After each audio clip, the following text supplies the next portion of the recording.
Do you know my favorite time of the year? It's the time after being really hot and before it gets really cold. During that time, all the tree decorations fall off trees and turn brown. Have you ever walked on them? It's life-changing. They all go crunch, crunch.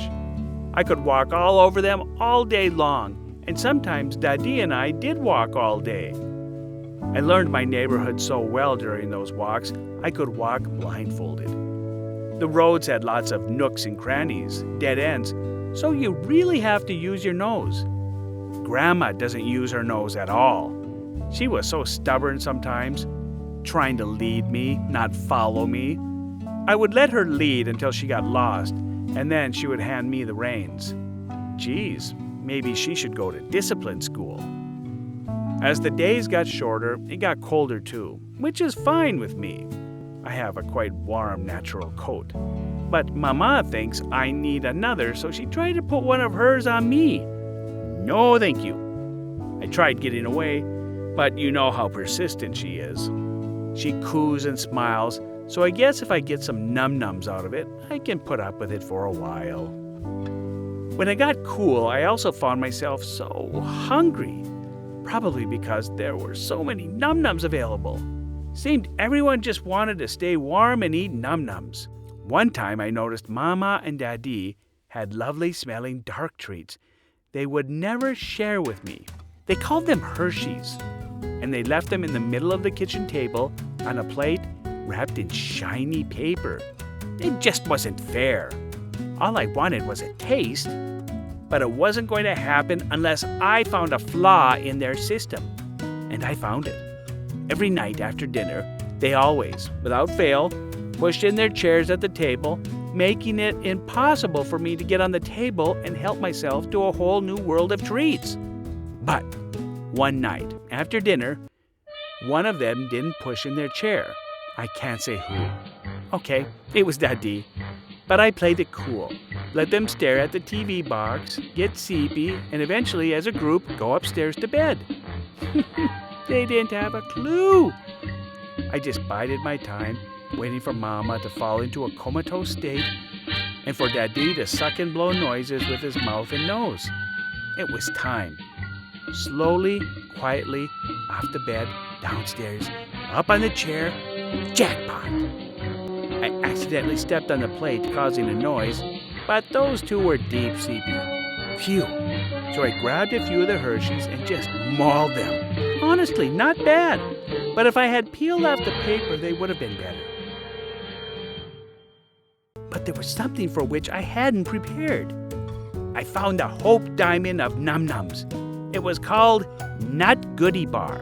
The only problem was it was wrapped, and the paper-chocolate ratio was much lower than Hershey's.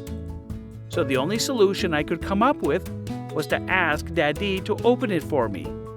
He was always so impressed with my ingenuity in those interactive games, so he'll be impressed when I show what I have. So I clenched it in my mouth, walked upstairs, and into the bedroom. Seems he was sitting up, light on, staring at me. Strange. I could smell all kinds of emotions coming from him. Anger, worry, amazement, happiness. He took that Nut Goody Bar while laughing, and I never saw it again. Bummer. That'll teach me to go to him for help with my candy bars. I was bitter for the next few days, or maybe it was my stomach didn't feel well. Anyway, that weirdo Daddy spent the next few days so interested in my poo. Get a new hobby. I got back at him for the Nut Goody Bar confiscation. One day, we were headed on a Zoom trip to Mother's farmyard. They wanted to take me to see cows, horses, bunnies, pigs, blah, blah, blah.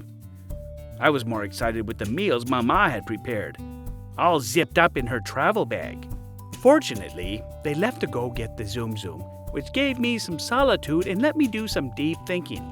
I thought, Abby, that food is meant for you. So what's the big deal when you eat it? Eat it later or eat it now? Ends up in the same place. So I unzipped the travel bag, removed the plastic bag, and chewed it open. Good volume. About 3 meals. Then I saw a hard plastic pack with num-nums in it. Seemed a shame to leave it out in the open, so maybe I could eat it later. I wasn't hungry now. Soon after, they came back, and you would have thought the world was ending. They made a big to-do about the food being gone. Then it reached a new level of hysteria when they figured out the plastic box, they called it Tupperware, was gone. Room to room they went searching. Fools, they were never going to find it. I'm a dog. I have thousands of years of DNA helping me find hiding places. They were so perplexed, they even entertained the idea I ate the plastic pack. As if. Then, Daddy headed upstairs. What? No. Then he entered the bedroom. Huh? And tossed the blankets. No! What is he, a prison warden? Damn! He found it wrapped in the middle of blankets. Born with a rabbit's foot up his ass. The trip? Meh, to be honest. I really wasn't hungry the rest of the day, but we got some photos with some critters. We didn't go anywhere for a while after that. When the days got longer, we had a party, and I got a cake that looked like me. They called it a birthday party. Grandma came, Daddy made speeches, Mama made food, and I ate doggy cake. Daddy made a song, too.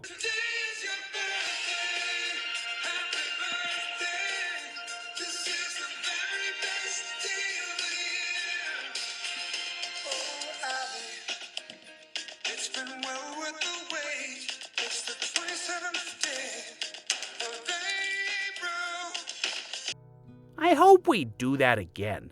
And I hope we get to go on another Zoom Zoom trip. Actually, I heard they mentioned a trip with a pool for dogs, and I can't wait to find out about pools.